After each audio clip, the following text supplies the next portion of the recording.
Mari kita terus doakan Pentakosta ketiga. Pentakosta ketiga adalah pencurahan Roh Kudus yang dahsyat di zaman ini melebihi yang terjadi di Azusa Street. Pentakosta ketiga akan mengakibatkan peniwaian jiwa yang terbesar dan yang terakhir sebelum Tuhan Yesus datang kembali. Pentakosta ketiga akan membangkitkan generasi Yeremia, yaitu anak-anak muda yang dipenuhi Roh Kudus, cinta mati-matian kepada Tuhan Yesus, tidak kompromi terhadap dosa, dan akan bergerak untuk memenangkan jiwa. Pentakosta ketiga lahir di Indonesia dan bergerak ke bangsa-bangsa. Gerakan ini dari timur ke barat dan akan kembali ke Yerusalem. Pentakosta ketiga akan memberikan kuasa untuk menyelesaikan amanat agung dan setelah itu Tuhan Yesus datang kembali. Amin.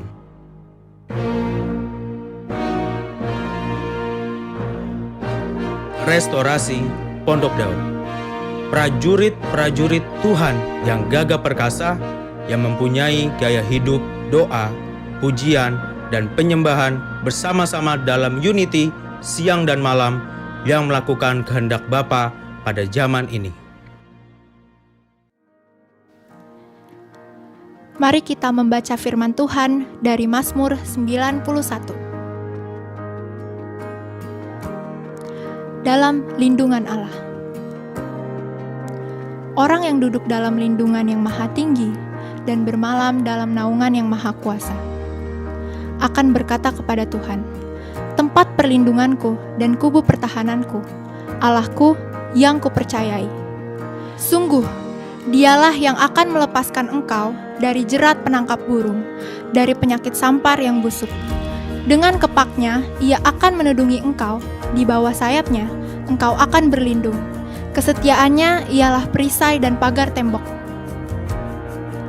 Engkau tak usah takut terhadap kedahsyatan malam, terhadap panah yang terbang di waktu siang, terhadap penyakit sampar yang berjalan di dalam gelap, terhadap penyakit menular yang mengamuk di waktu petang. Walau 1.000 orang rebah di sisimu dan 10.000 di sebelah kananmu, tetapi itu tidak akan menimpamu. Engkau hanya menontonnya dengan matamu sendiri dan melihat pembalasan terhadap orang-orang fasik. Sebab Tuhan ialah tempat perlindunganmu, yang maha tinggi telah kau buat tempat perteduhanmu. Malapetaka tidak akan menimpa kamu, dan tulah tidak akan mendekat kepada kemahmu. Sebab malaikat-malaikatnya akan diperintahkannya kepadamu untuk menjaga engkau di segala jalanmu. Mereka akan menatang engkau di atas tangannya, supaya kakimu jangan terantuk kepada batu. Singa dan ular tedung akan kau langkahi. Engkau akan menginjak anak singa dan ular naga. Sungguh, hatinya melekat kepadaku, maka aku akan meluputkannya, aku akan membentenginya, sebab ia mengenal namaku. Bila ia berseru kepadaku, aku akan menjawab. Aku akan menyertai dia dalam kesesakan, aku akan meluputkannya dan memuliakannya. Dengan panjang umur akan kukenyangkan dia, dan akan kuperlihatkan kepadanya keselamatan daripadaku.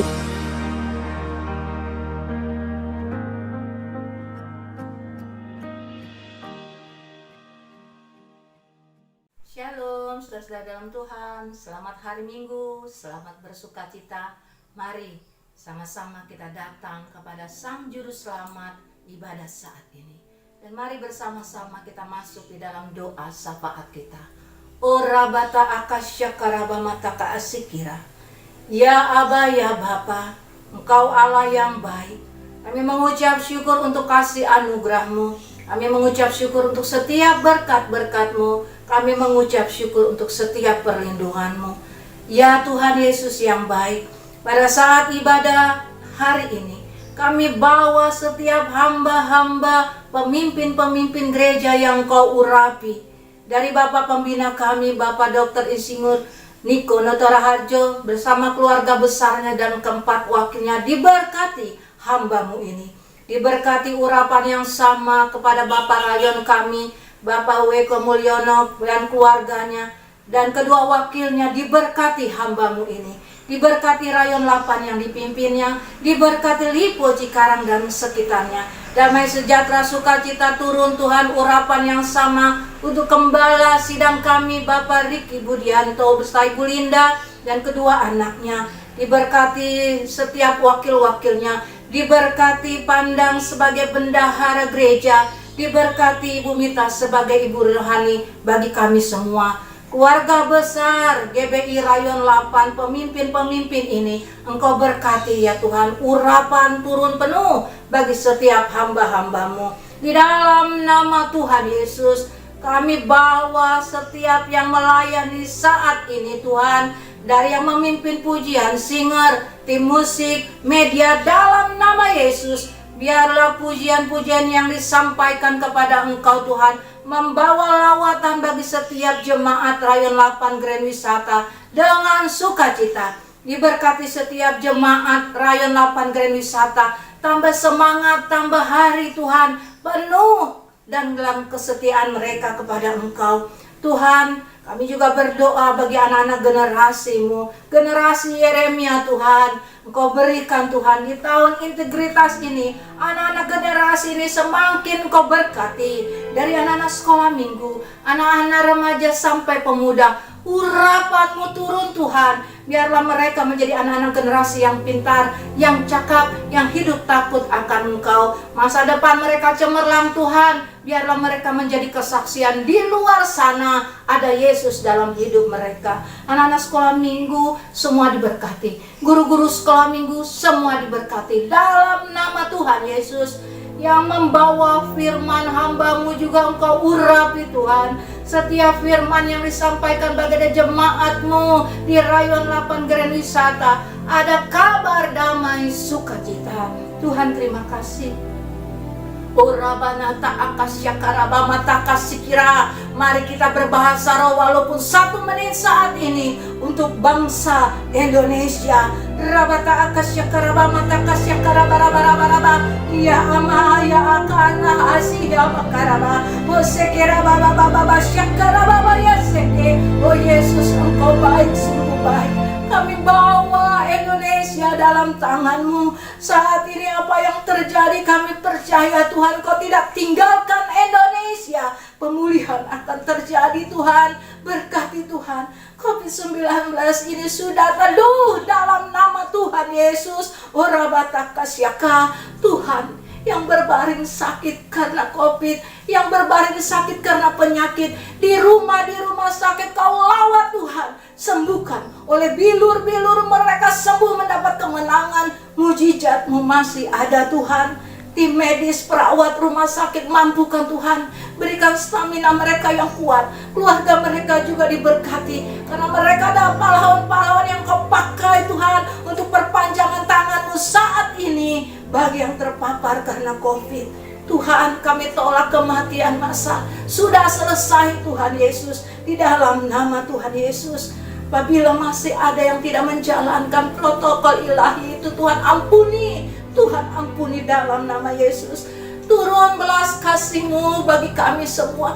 Turun belas kasih-Mu bagi Indonesia. Turun belas kasih-Mu bagi setiap gereja, pribadi, praktik, keluarga-keluarga, pemimpin-pemimpin umat-Mu dalam nama Tuhan Yesus. Kami tidak perlu takut karena ada Tuhan menyertai kami. Ora mata akasikira bayaraba. Berkati Tuhan SPK Angkatan 18 yang akan dimulai Tuhan. Engkau yang memberkati setiap jiwa-jiwa yang datang, yang dipercayai Tuhan untuk dimentori, dibina Tuhan. Biarlah mereka berjumpa dengan pribadi Kristus itu, dan mereka akan menang dan merdeka dalam nama Tuhan Yesus. Terima kasih Tuhan. Kami bawa Bekasi, Kota Madia Kabupaten. Kota Madia Kabupaten dalam lawatan-Mu di Bekasi. Bekasi akan dilindungi, Bekasi akan diberkati, Bekasi akan dipulihkan. Setiap pemerintah Engkau berkati Tuhan Yesus. Setiap pelosok-pelosok kota-kota Tuhan, perumahan dimanapun Bekasi, Tuhan Engkau berkati. Di dalam nama Tuhan Yesus. Oraba asyakaraba mata akasikiraba yaraba. Kami mengucap syukur untuk segala kebaikan anugerah-Mu. Terima kasih Tuhan. Haleluya. Mari kita mau sama-sama memuji Tuhan, kita mau sama-sama menyembah Tuhan. Hari ini ada sukacita besar untuk kita lakukan, untuk memuji dan meninggikan namanya. Haleluya, mari siapkan hatimu. Mari Bapak Ibu Saudara mungkin mau bertepuk tangan ataupun mau menari bagi Tuhan. Mari kita sama-sama naikkan pujian ini. Haleluya.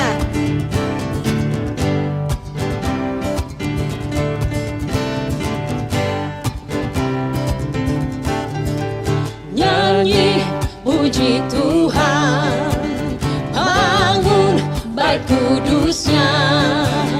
Di tempat ini Yesus telah hadir, kemuliaan Tuhan dinyatakan. Oh, sukacita, bangun bait kudusnya.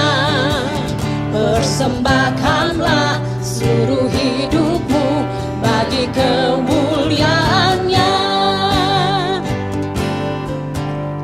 Anugerahnya bagiku, kasihnya dicurahkan. Sambutlah dia juru selamat, bersoraklah nyanyi, amin, puji Tuhan. Mari bangun bait kudusnya, bangun bait kudusnya. Di tempat ini Yesus telah hadir, kemuliaan Tuhan dinyatakan. Oh, sukacita, bangun bait kudusnya. Persembahkanlah seluruh hidupmu bagi kemuliaannya. Anugerahnya bagiku, kasihnya dicurahkan. Sambutlah dia juru selamat, bersoraklah nyanyi puji Tuhan. Bangun bait kudusnya, amin. Di tempat ini Yesus telah hadir, kemuliaan Tuhan dinyatakan. Oh, sukacita, bangun bait kudusnya, bangun bait kudusnya.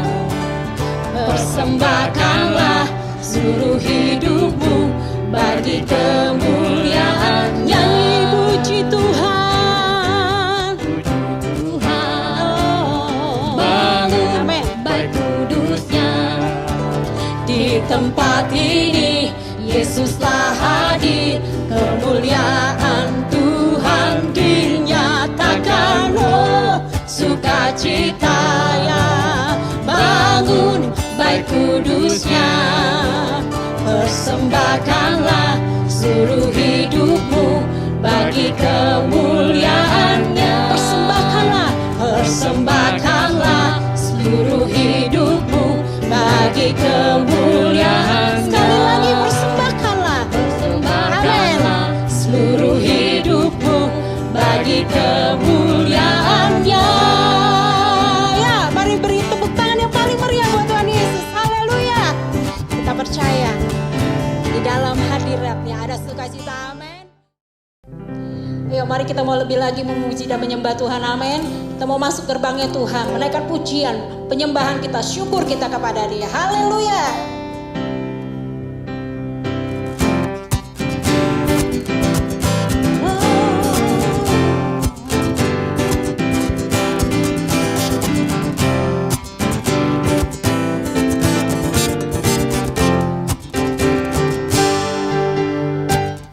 Masuk gerbangnya bersyukur dengan penuh pujian, bersuka di hadiratnya, nyanyi besarkan agung namanya, puji hati prasangka Allah, musik dan tarian, semua makhluk di bumi di surga dengan senang hati naikkan pujian. Sebab Tuhan baik, sebab Tuhan baik, sebab Tuhan baik,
penyembahan itu kita naikkan. Pujian sembah kita berikan kepada Tuhan. Maka akan menarik setiap orang untuk lebih lagi datang kepada Tuhan. Menyembah Tuhan, menaikkan pujian sembahnya hanya bagi Tuhan. Biarlah hanya Tuhan pemeliharaanmu Tuhan. Terima kasih Bapa. Semusim berlalu, namun Kau selalu peliharaku.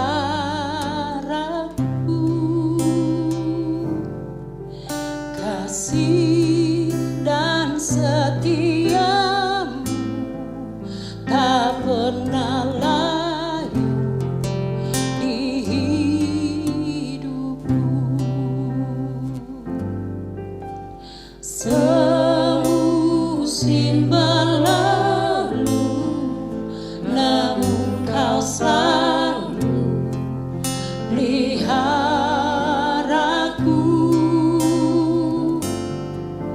Kasih dan setiamu tak pernah layu di hidupku. Lebih luas dari samudra kebaikan-Mu Bapa, takkan habis di hidupku.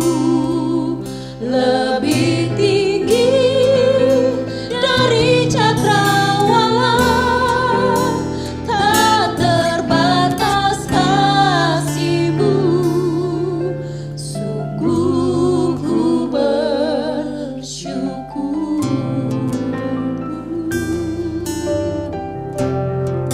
Biarlah kasih pemeliharaan Tuhan nyata dalam hidupmu. Mari sama-sama katakan, semusim berlalu.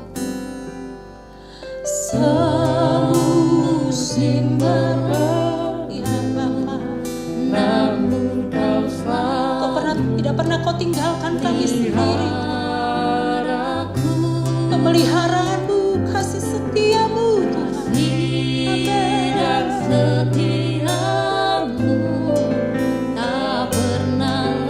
Di dalam hidup kami, lebih luas dari samudra,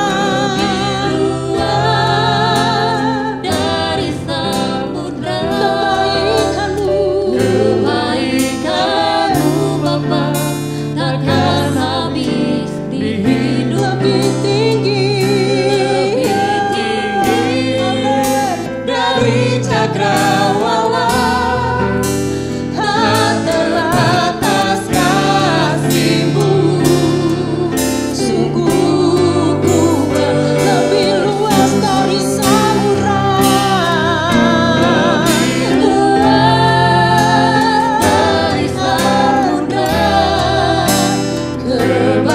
kebaikan-Mu Bapa, takkan habis di hidupku. Lebih tinggi dari cakrawala, tak terbatas kasih-Mu. Sungguh ku bersyukur. Lebih luas dari samudra, kebaikan-Mu Bapa, takkan habis di hidupku.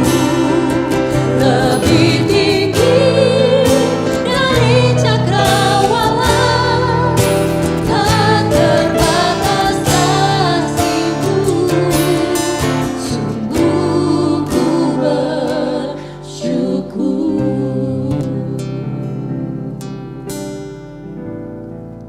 Betapa kami lihat kebaikan-Mu selalu nyata dalam hidup kami Tuhan. Tidak pernah Engkau tinggalkan sedetik pun kami sendiri Tuhan. Melewati badai, melewati sakit penyakit, melewati kesulitan ekonomi Tuhan, Engkau selalu ada di sana.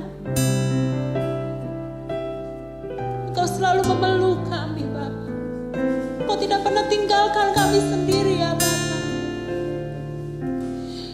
Karena kasih-Mu sedalam samudra, cinta-Mu lebih tinggi dari cakrawala Tuhan. Dan tidak pernah terbatas kasih-Mu buat hidup kami Bapa.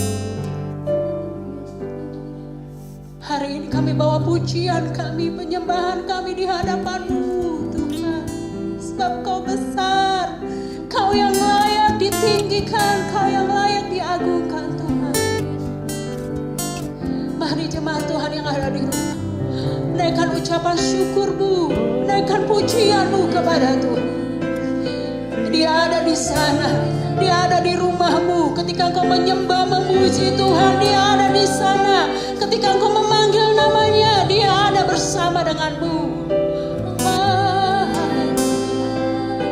Yesus,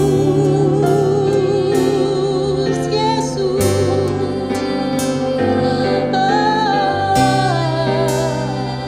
Terima kasih Tuhan. Haleluya.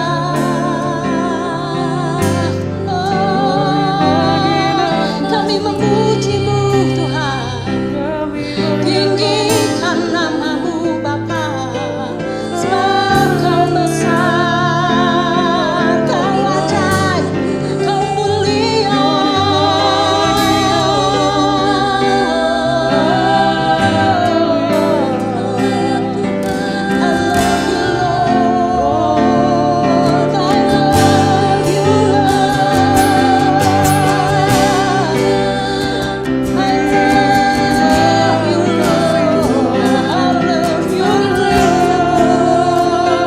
Ini ungkapan cinta kami kepada-Mu Tuhan.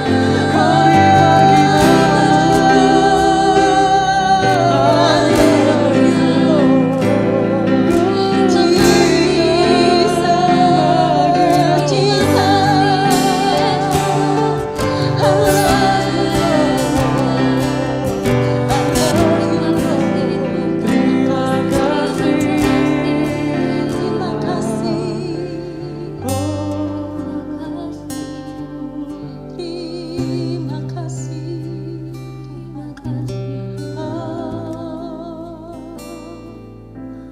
Jesus, Kau yang layak ditinggikan, Kau yang layak kami sembah, kami agungkan.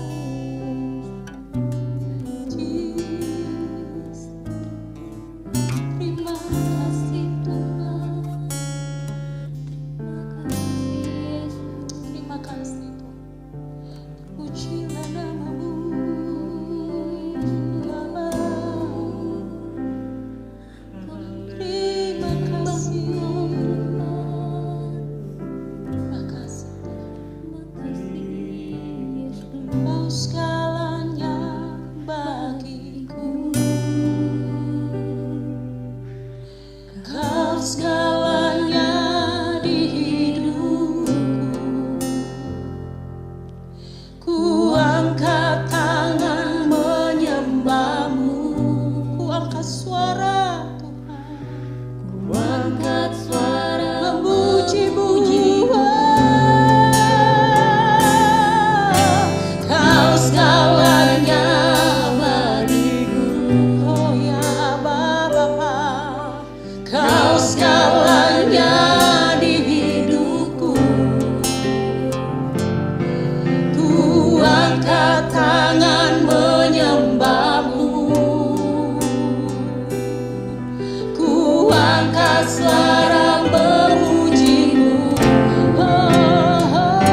dari hatimu yang paling dalam. Katakan, Kau segalanya bagiku.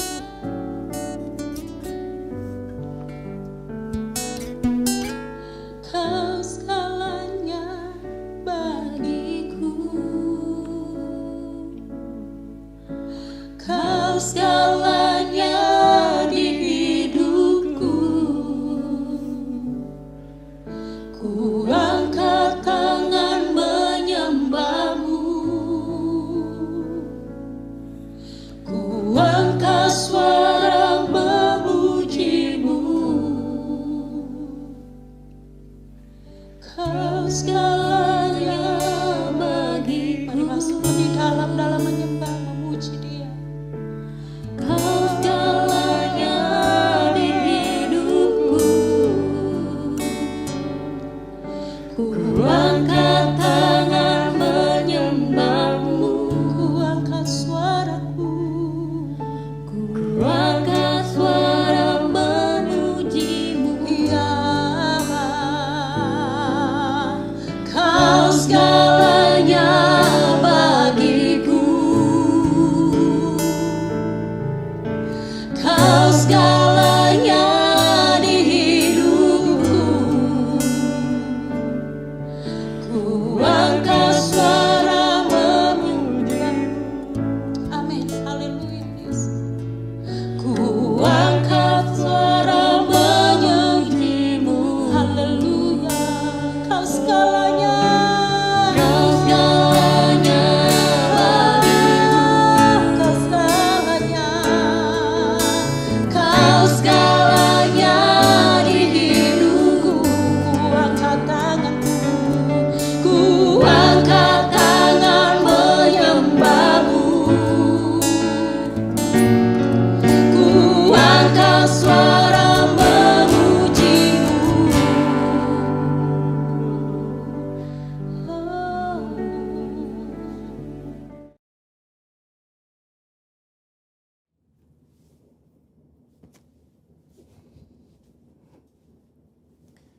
Shalom saudara, saya berdoa kita semua baik dalam lindungan Tuhan.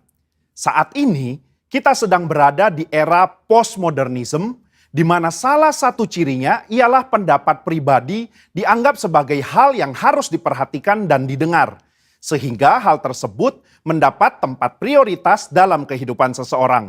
Apa yang dahulu dipercaya dan diajar sebagai sebuah kebenaran, kini dikritisi dan dipertanyakan. Akibatnya, kebenaran atau fakta menjadi sebuah hal yang relatif. Dan orang akan cenderung mengutamakan dan mempercayai apa yang dia ingin percayai menurut perasaan dan keinginan hatinya. Begitu pula jika kita membahas mengenai persoalan gender dan LGBTQ. Hal-hal mengenai moralitas dan seksualitas yang sudah dipegang dan dipahami sejak lama, kini dipertanyakan dan diabaikan serta dianggap sebagai sesuatu yang salah dan tidak relevan.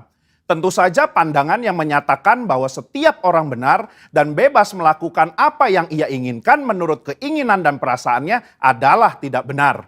Nah, Voice of Pentecost hari ini adalah seri pertama dari seri Gender Identity Challenge dan LGBTQ. Gender identity adalah identitas jenis kelamin di mana seseorang dapat mengerti dan meyakini jenis kelaminnya berdasarkan organ seksualnya. Dan menjalani kehidupannya sebagai seorang individu berdasarkan organ seksual bawaan lahir yang telah Tuhan anugerahkan. Jika sejak awal penentuan gender identity-nya sudah benar, maka jika terjadi preferensi seksual yang menyimpang seperti LGBTQ dapat ditangani. Namun jika penentuan gender identity-nya sudah salah, maka preferensi seksualnya pun pasti akan jadi salah. Pandangan yang beredar saat ini ialah bahwa seseorang bisa dan berhak untuk menentukan gender identity-nya sendiri. Bukan berdasarkan organ reproduksi seksualnya, namun berdasarkan perasaan dan keinginan sendiri. Jadi bisa saja seorang pria yang secara biologis adalah laki-laki, namun karena ia merasa dan menyatakan dirinya sebagai wanita, maka ia dipanggil perempuan dan menggunakan fasilitas umum yang digunakan oleh wanita. Bahkan memiliki ketertarikan dan hasrat seksual terhadap seorang pria. Begitu pula sebaliknya. Pandangan ini telah diterima luas dan dilindungi di berbagai negara. Sehingga segala sesuatu yang berhubungan dengan seksualitas, gender identity, dan penyimpangan preferensi seksual termasuk LGBTQ harus diterima dan bukan merupakan sebuah kelainan. Namun bagaimana menurut Alkitab? Alkitab memandang LGBTQ merupakan penyimpangan seksual yang adalah dosa di mata Tuhan. Kejadian 1 dan 2 menunjukkan bahwa Tuhan menciptakan gender identity laki-laki dan perempuan berdasarkan organ reproduksi seksualnya, bukan lewat feeling dan keinginan manusia. Kata laki-laki dan perempuan di Kejadian 1 ayat 26 sampai 28 merujuk kepada organ seksual yang mereka miliki secara biologis. Penciptaan dan penentuan ini adalah karya Allah yang luar biasa, sebab Ia ingin manusia dapat menghasilkan keturunan lewat organ reproduksi laki-laki dan perempuan. Jadi, jika seorang pria yang secara biologis adalah laki-laki, maka Tuhan ingin agar ia dapat menggunakan organ reproduksi seksualnya untuk menghasilkan keturunan lewat organ reproduksi wanita, itu pun hanya dalam pernikahan. Nah, masalah mulai timbul ketika manusia jatuh dalam dosa. Dosa membuat manusia membawa pikiran, keinginan, dan tindakannya yang terbelenggu oleh dosa, sehingga terjadilah gender identity challenge dan penyimpangan seksual. Orang yang menyimpang ketertarikan dan hasrat seksualnya tidak akan dapat beranak cucu karena kesamaan organ reproduksi mereka. Padahal Allah tidak pernah salah dalam menciptakan manusia. Allah tidak menjadikan manusia mengalami krisis identitas seksual ataupun ketertarikan dan hasrat seksual yang menyimpang. Sebuah penelitian menunjukkan bahwa krisis gender identity dan preferensi seksual justru dipengaruhi oleh 4 faktor. Yang pertama biologi, 2 pengalaman masa kecil, 3 pengaruh lingkungan atau pergaulan, 4 pengalaman saat dewasa. Keempat faktor ini juga bisa kita lihat dalam peristiwa Nuh dan anaknya Ham. Ham melihat aurat ayahnya, entah dia mengejek atau nafsu, perbuatan itu salah secara moral di mata Tuhan. Akibatnya, Nuh mengutuk Ham dan keturunannya. Hal ini menunjukkan adanya keberlanjutan penyimpangan dari Ham kepada keturunannya yaitu Kanaan. Selanjutnya kita melihat bahwa Kanaan dan orang-orang yang mendiami tanah Kanaan memiliki penyimpangan seksual juga. Apa yang terjadi di Sodom dan Gomora di tanah Kanaan dalam Kejadian 19 menunjukkan penyimpangan seksual yang parah dan bahkan sudah mempengaruhi Lot dan kedua anak perempuannya. Lot menganggap hal wajar untuk memberikan kedua anak perempuannya untuk dipergunakan secara seksual oleh kerumunan massa. Dan kelak di dalam pelarian mereka, kedua anak perempuannya pun menganggap normal untuk memiliki anak dari ayah mereka sendiri. Yang akhirnya menghasilkan bangsa Moab dan Amon yang juga akan dihukum Tuhan karena kejahatan yang bangsa ini lakukan. Kesimpulannya, gender identity merupakan hal yang penting dalam diri seseorang.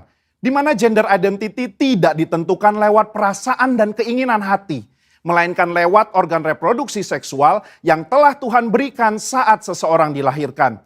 Tidak ada orang yang lahir dengan keadaan atau hasrat seksual menyimpang seperti LGBTQ. Seolah-olah Tuhan telah membuatnya demikian. Tuhan tidak pernah salah di dalam menciptakan manusia. Justru dosalah yang membuat manusia membawa pikiran, keinginan, dan tindakannya pada keputusan yang salah. Maka dari itu, diperlukan kemampuan dan keputusan yang tegas dalam memahami dan meyakini gender identity seseorang sedari awal kehidupannya. Sehingga di kemudian hari, ia tidak masuk dalam penyimpangan seksual seperti LGBTQ. Saudara, untuk penjelasan lengkapnya dari tim teologi kami, silakan klik link yang ada di atas atau scan QR Code yang tersedia. Salam integritas, Tuhan Yesus memberkati.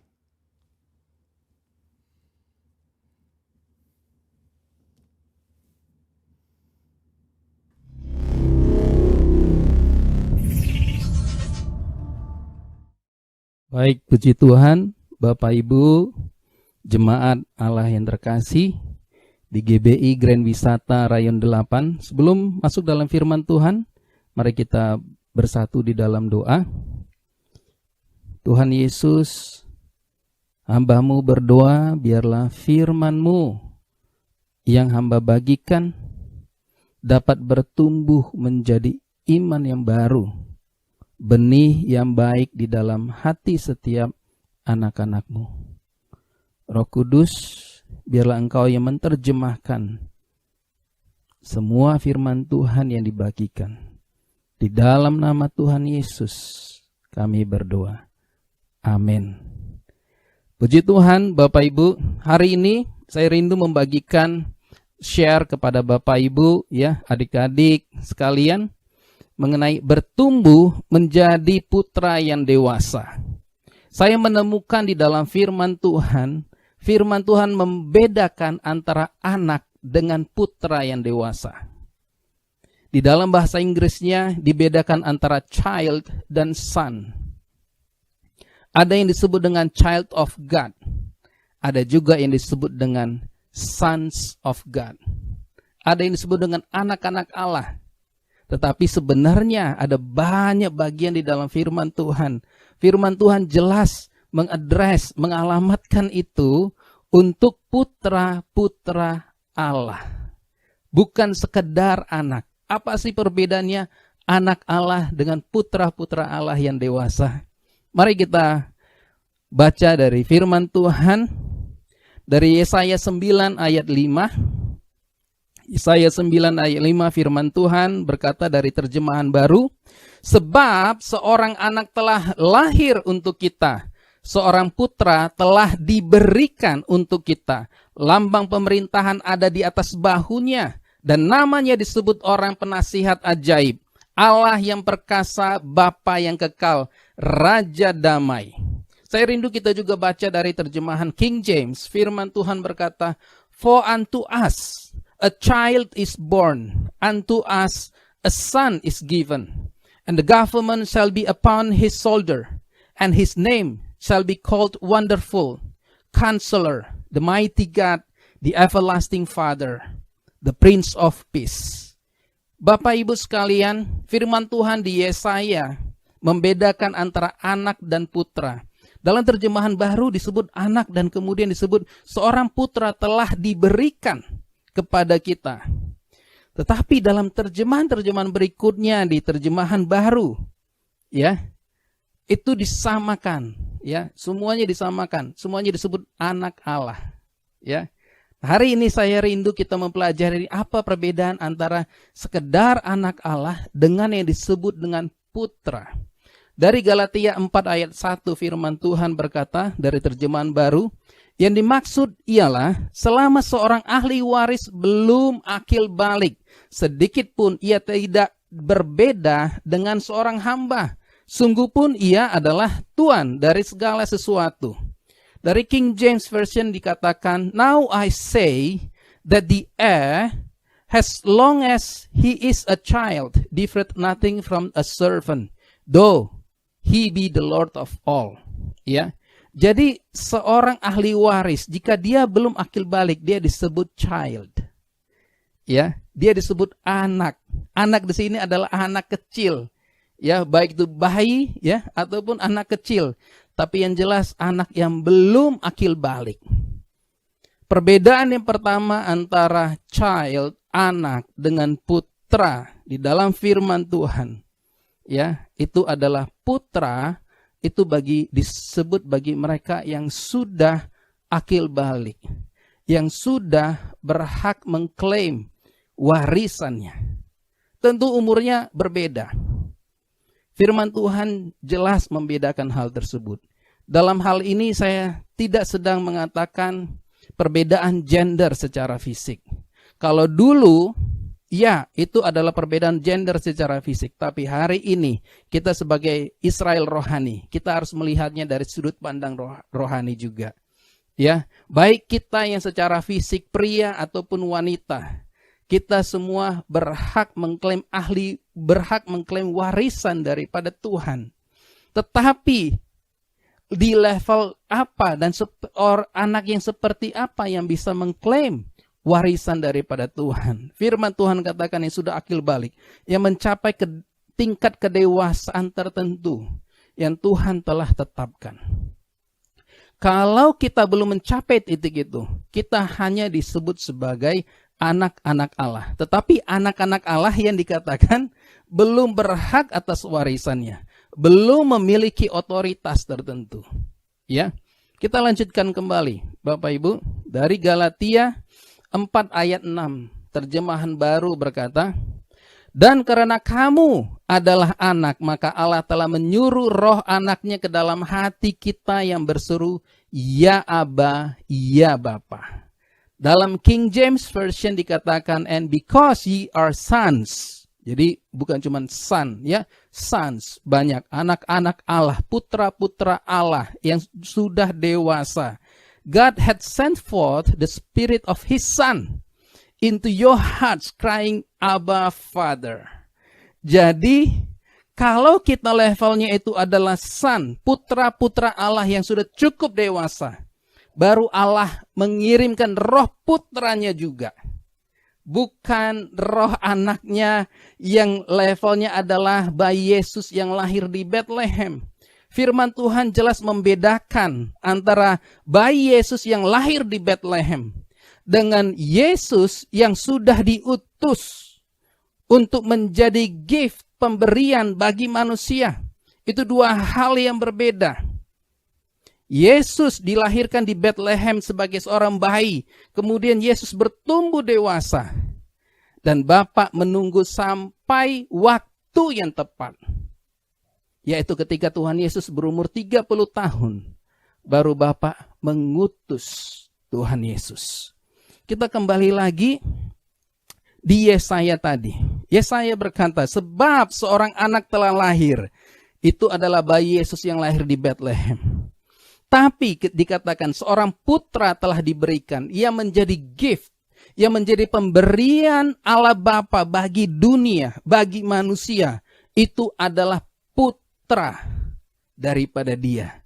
Yang disebutkan telah mencapai kedewasaannya yang penuh. Demikian juga dengan kita, Bapak Ibu. Ketika kita mencapai kedewasaan kita yang penuh. Dikatakan di Galatia 4 ayat 6. Ya. And because ye are sons. Jadi bukan lagi dikatakan kita itu child of God. Tetapi sons of God. Baru dikatakan Allah mengutus roh putranya ke dalam hati kita. Roh putra Bapa itu yang di dalam hati kita yang akan berseru, ya Aba, ya Bapa. Yang akan memanggil kepada Bapa di surga. Bapak Ibu, tahu tidak Bapak Ibu? Ketika Yesus lahir di Bethlehem, ketika Yesus, bayi Yesus, harus diselamatkan daripada Herodes. Saya percaya bayi Yesus juga menangis. Saya percaya bayi Yesus juga teriak kepada Bapa di surga. Dan ketika bayi Yesus juga diserahkan di bait Allah, sewaktu dia masih bayi, bayi Yesus juga menangis. Tetapi di dalam dua kejadian itu, tidak ada terjadi seperti yang di Matius 3 ayat 17. Firman Tuhan berkata, lalu terdengarlah suara dari surga yang mengatakan, inilah anakku yang kukasihi, kepadanyalah aku berkenan.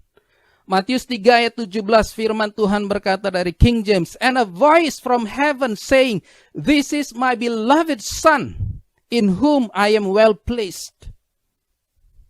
Bayi Yesus sudah menangis, sudah berteriak mulai dari dulu. Mulai dari dia pertama kali dilahirkan dia sudah menangis. Tetapi Bapa di surga tidak mengguntur pada saat itu. Hanya setelah ketika Yesus berumur 30 tahun dan dia dibaptis.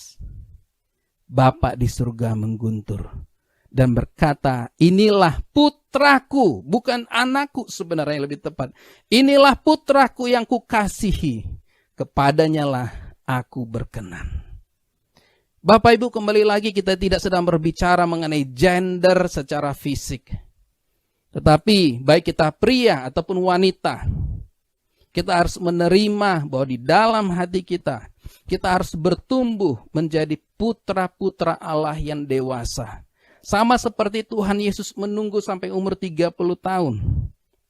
Saya tidak sedang berbicara setelah kita 30 tahun setelah kita terima Tuhan Yesus baru kita mencapai kedewasaan kita. Tidak tentunya. Tetapi ada maksud Tuhan. Kenapa Bapak menunggu sampai Yesus berumur 30 tahun? 30 tahun adalah sebuah umur yang benar-benar matang. Benar-benar dewasa, tidak ada keraguan lagi di situ. Bapak Ibu, sewaktu berumur 12 tahun, Tuhan Yesus juga pernah pergi ke bait Allah dan berdiskusi mengenai firman Tuhan. Dan para ahli-ahli Taurat kagum dan takjub akan pengenalan Tuhan Yesus mengenai firman Tuhan. Tentu saja karena Yesus adalah firman daripada Bapa sendiri. Ya. Namun setelah Tuhan Yesus dibaptis, setelah Tuhan Yesus mencapai umurnya yang cukup dewasa, setelah Tuhan Yesus siap untuk diutus oleh Bapa, setelah dia dibawa oleh Roh Kudus untuk dicobai. Ya, Bapak Ibu, tidak ada sebuah ayat di dalam firman Tuhan satupun yang berkata maka Roh Kudus membawa Tuhan Yesus atau maka Roh Kudus memimpin Tuhan Yesus, kecuali setelah Yesus dibaptis. Setelah Tuhan Yesus dibaptis, Markus berkata, ya, maka Roh Kudus memimpin Tuhan Yesus ke padang gurun untuk dicobai. Setelah itu, ya, baru Tuhan Yesus pergi ke sebuah sinagog dan memberitakan dan membaca sebuah ayat dari firman Tuhan dari kitab para nabi. Di Lukas 4 ayat 18, 19, dan 21. Inilah ayat yang dikutip oleh Tuhan Yesus. Roh Tuhan ada padaku, oleh sebab Ia telah mengurapi aku untuk menyampaikan kabar baik kepada orang-orang miskin, dan Ia telah mengutus aku untuk memberitakan pembebasan kepada orang-orang tawanan dan penglihatan kepada orang-orang buta, untuk membebaskan orang-orang yang tertindas, untuk memberitakan tahun rahmat Tuhan telah datang. Ayat 21 Tuhan Yesus berkata, lalu Ia mulai mengajar mereka. Katanya, pada hari ini genaplah nas ini ketika kamu mendengarnya. Bapak Ibu, 18 tahun sebelumnya Tuhan Yesus telah berdiskusi mengenai firman Tuhan di bait Allah juga. 18 tahun sebelumnya. Waktu Tuhan Yesus berumur 12 tahun, firman Tuhan berkata, tetapi hanya setelah dia dibaptis, setelah Tuhan Yesus dipimpin oleh Roh Kudus ke padang gurun, setelah itu, baru Tuhan katakan, pada hari ini genaplah nas ini, sewaktu kamu mendengarnya. Sewaktu Tuhan Yesus 18 tahun yang lalu bertemu dengan ahli-ahli Taurat menjelaskan mengenai firman Tuhan, itu belum digenapi. Kalau kita kembali ke Yesaya tadi, firman Tuhan berkata, sebab seorang anak telah lahir untuk kita, seorang putra telah diberikan untuk kita, lambang pemerintahan ada di atas bahunya. Ketika bayi Yesus, seluruh pengurapan tersebut belum ada pada bayi Yesus. Hanya setelah Tuhan Yesus mencapai kedewasaannya yang penuh, dia siap diutus oleh Bapa. Dia dibaptis, kemudian dia dipimpin oleh Roh Kudus untuk diuji. Setelah itu, baru firman Tuhan tadi digenapi. Ya, ketika Tuhan berkata pada hari ini, bukan 18 tahun yang lalu digenapi, tapi pada waktu itu, ya, sewaktu kamu mendengarnya, kata Tuhan kepada orang Israel, ini digenapi. Kapan Tuhan Yesus diurapi, diutus? Kita tahu bahwa Tuhan Yesus telah menanggalkan kealahannya. Ya, ini adalah manusia Yesus yang diurapi. Dia kemudian menjadi Yesus Kristus. Sewaktu bayi Yesus kecil di Bethlehem, dia bukan Yesus Kristus. Belum menjadi Yesus Kristus yang diurapi. setelah Roh Kudus turun atasnya, baru Tuhan Yesus diurapi. Baru firman Tuhan itu digenapi. Roh Tuhan ada padaku, sebab Ia telah mengurapi aku. Bapak Ibu, kita harus bisa membedakan Roh Kudus, Roh Tuhan yang ada di dalam dengan yang ada di atas. Lukas 4 ini berkata mengenai Roh Tuhan yang di atas, pengurapan dari Roh Kudus yang di atas. Tuhan Yesus. Nah, siapa mereka yang bisa mencapai kedewasaannya? Mencapai kedewasaan penuh sebagai putra-putra Allah. Roma 8 ayat 14 berkata, semua orang yang dipimpin Roh Allah adalah anak Allah. Tapi mari kita baca dari King James, ya. For as many as are led by the Spirit of God, they are sons of God. Ini adalah terjemahan yang lebih tepat. Jadi siapa yang dipimpin oleh Roh Kudus, oleh Roh Allah, merekalah putra-putra Allah yang dewasa. Merekalah putra-putra Allah yang berhak atas warisan. Merekalah putra-putra Allah yang sudah mencapai kedewasaannya yang penuh. Sama seperti Tuhan Yesus. Tidak kebetulan ada maksud Tuhan kenapa Bapak menunggu sampai 30 tahun. Ya. Itu adalah gambaran bagi kita. Pesan daripada Bapak adalah, saya percaya bukan karena Tuhan Yesus kurang dewasa, ya, tetapi ada maksud Bapak di surga menyuruh Tuhan Yesus menunggu sampai 30 tahun, ya. Itu pesan untuk kita bahwa kita harus mencapai kedewasaan yang penuh. Ya. Kenapa kita harus mencapai kedewasaan yang penuh? Sebelum kita mencapai kedewasaan kita yang penuh, ketahuilah, ketika seorang anak lahir di dalam sebuah keluarga, apa yang dia dapatkan pertama kali? Itu adalah identitas. Baca di dalam seluruh Alkitab, selalu dipakai kata bin ini, bin ini, bin ini. Anak si anu, anak si anu. Ya, yang pertama kali didapatkan oleh seorang anak ketika dia lahir, itu adalah identitas. Sama seperti kita Bapak Ibu, kita tertanam di dalam satu gereja lokal. Bapak Ibu tertanam di GBI Grand Wisata Rayon 8. Begitu engkau lahir di situ, engkau terima Tuhan Yesus, engkau masuk di dalam keanggotaan gereja, engkau tertanam di gereja lokal tersebut. Yang pertama kali engkau mendapatkan identitas. Sebagai apa? Anak Allah. Waktu kita terima Yesus, kita mendapatkan identitas sebagai anak Allah. Tetapi jangan berhenti di situ. Firman Tuhan berkata kita harus bertumbuh terus. Ya, menjadi apa? Putra Allah yang dewasa, yang berhak atas warisan. Kenapa kita ya terkadang klaim firman Tuhan, di firman Tuhan jelas ditulis bahwa itu adalah hak bagi anak Allah, tapi nggak kejadian bagi kita. Karena apa?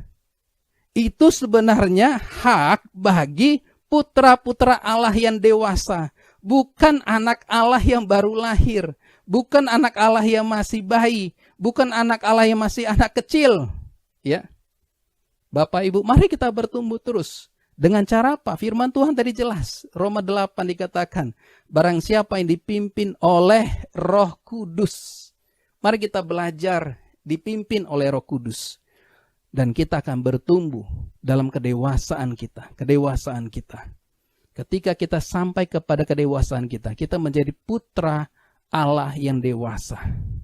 Yang diurapi. Bapak Ibu, ketika kita terima Yesus sebagai Tuhan dan Juru Selamat kita pribadi, Roh Kudus masuk di dalam hati kita.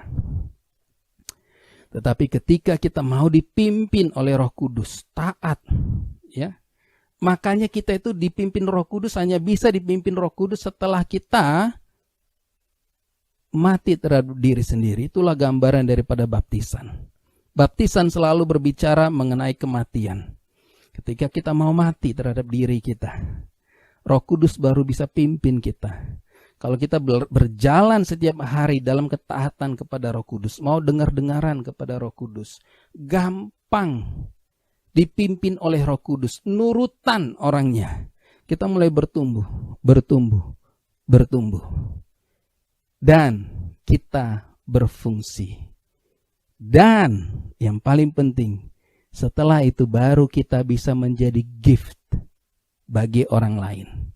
Bapak Ibu, bayi Yesus yang lahir di Bethlehem belumlah gift pemberian Bapa bagi manusia. Tapi Yesus yang sudah mencapai kedewasaan yang penuh, yang mati di kayu salib, itulah pemberian Bapa bagi manusia. Bapak Ibu, apakah engkau hanya sekedar anak Allah? Apakah engkau hanya sekedar memiliki identitas? Oh, saya di kul ini.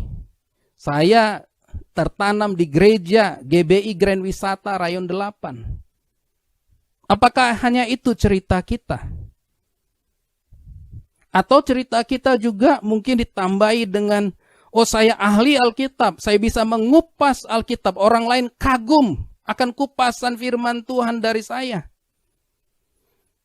Tuhan Yesus juga melakukan hal yang sama sewaktu dia berumur 12 tahun. Tetapi dia juga belum menjadi gift bagi Israel. Belum menjadi gift bagi manusia waktu Tuhan Yesus berumur 12 tahun. Tapi setelah Tuhan Yesus mencapai kedewasaan yang penuh, setelah Tuhan Yesus dibaptis, setelah Tuhan Yesus dipimpin oleh Roh Kudus untuk diuji di padang gurun, setelah Tuhan Yesus berfungsi dan melayani, baru dikatakan dia menjadi gift.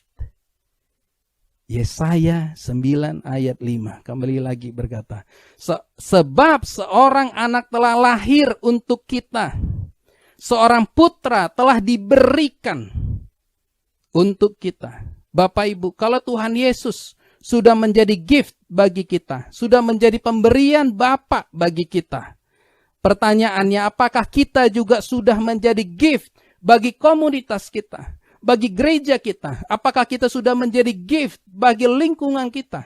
Apakah kita sudah menjadi gift bagi dunia ini? Jangan hanya sekedar lahir, Bapak Ibu.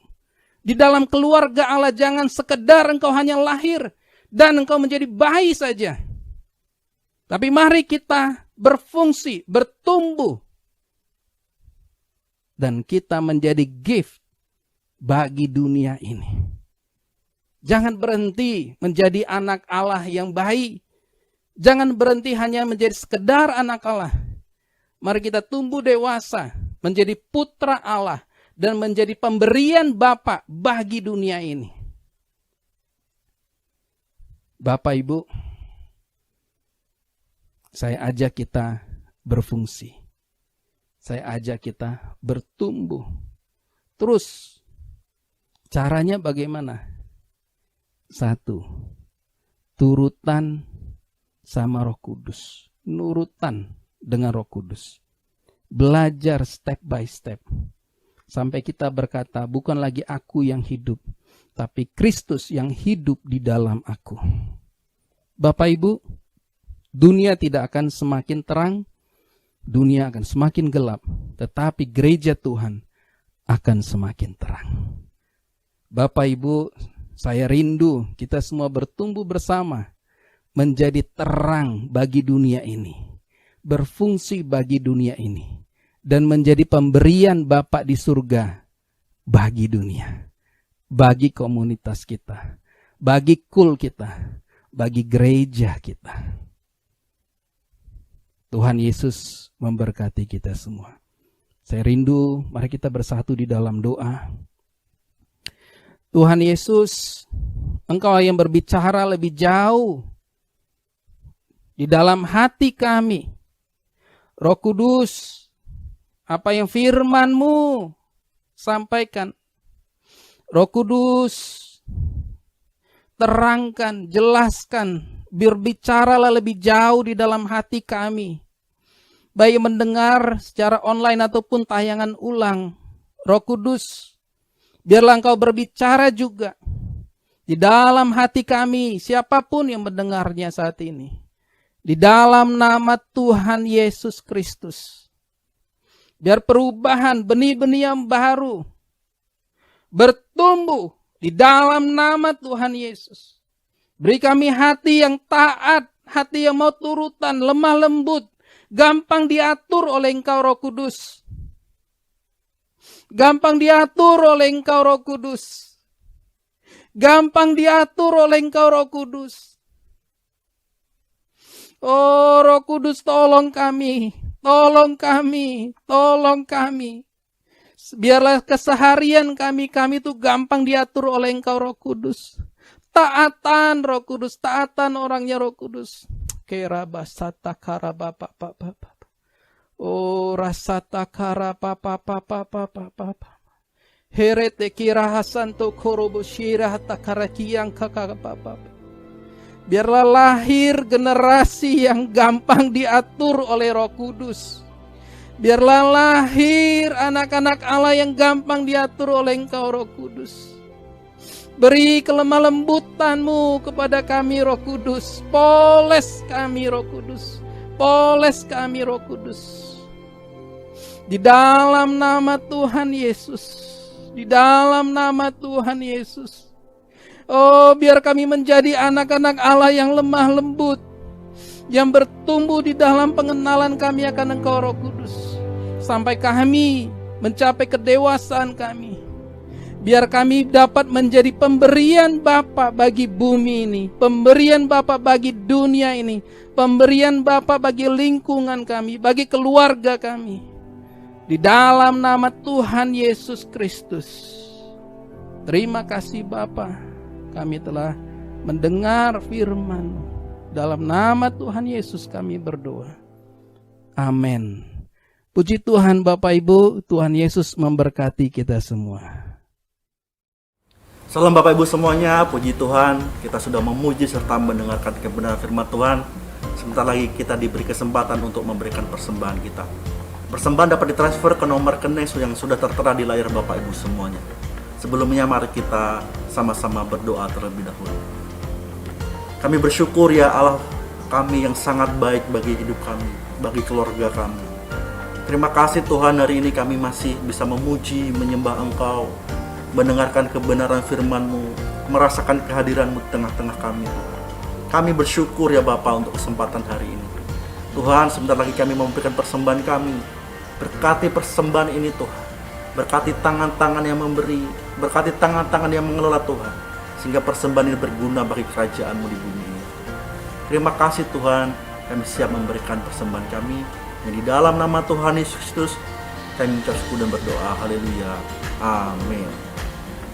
Sambil Bapak Ibu semuanya memberikan persembahan, ada beberapa pengumuman yang harus saya sampaikan kepada Bapak Ibu semuanya.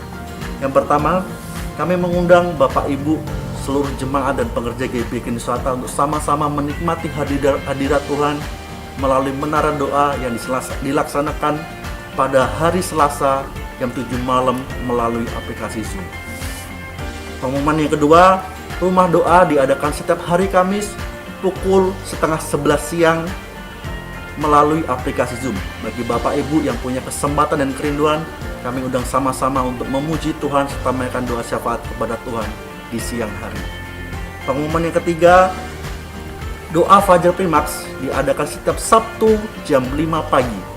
Doa ini khusus bagi kaum pria yang sudah menikah maupun yang belum menikah. Saya percaya lewat doa pria ini, setiap kaum pria pasti diberkati.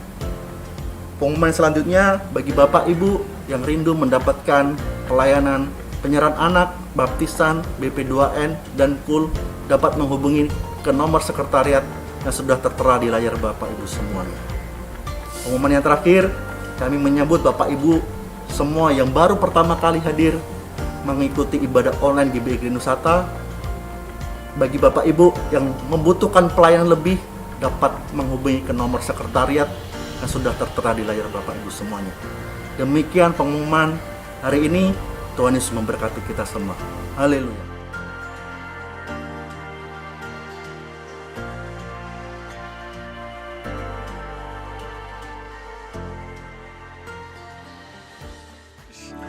All my life you have been faithful. And all my life you have been so, so good.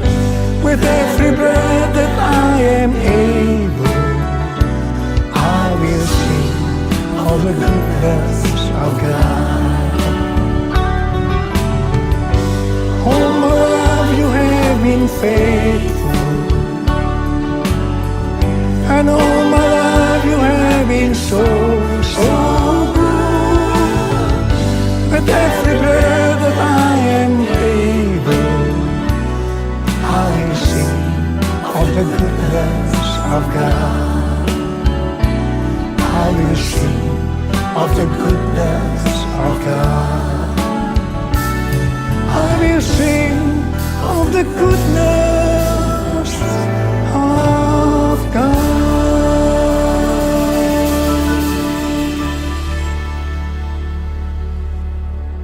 Sekarang terimalah berkat Tuhan. Kasih karunia berlimpah-limpah daripada Allah Bapa dalam Anak yang tunggal Yesus Kristus. Persekutuan yang manis dengan Roh Kudus menyertai saudara sekalian mulai hari ini. Sampai Tuhan Yesus datang kembali menjemput kita di awan-awan dan bahkan sampai selama-lamanya. Yang percaya bersama-sama katakan, Amin.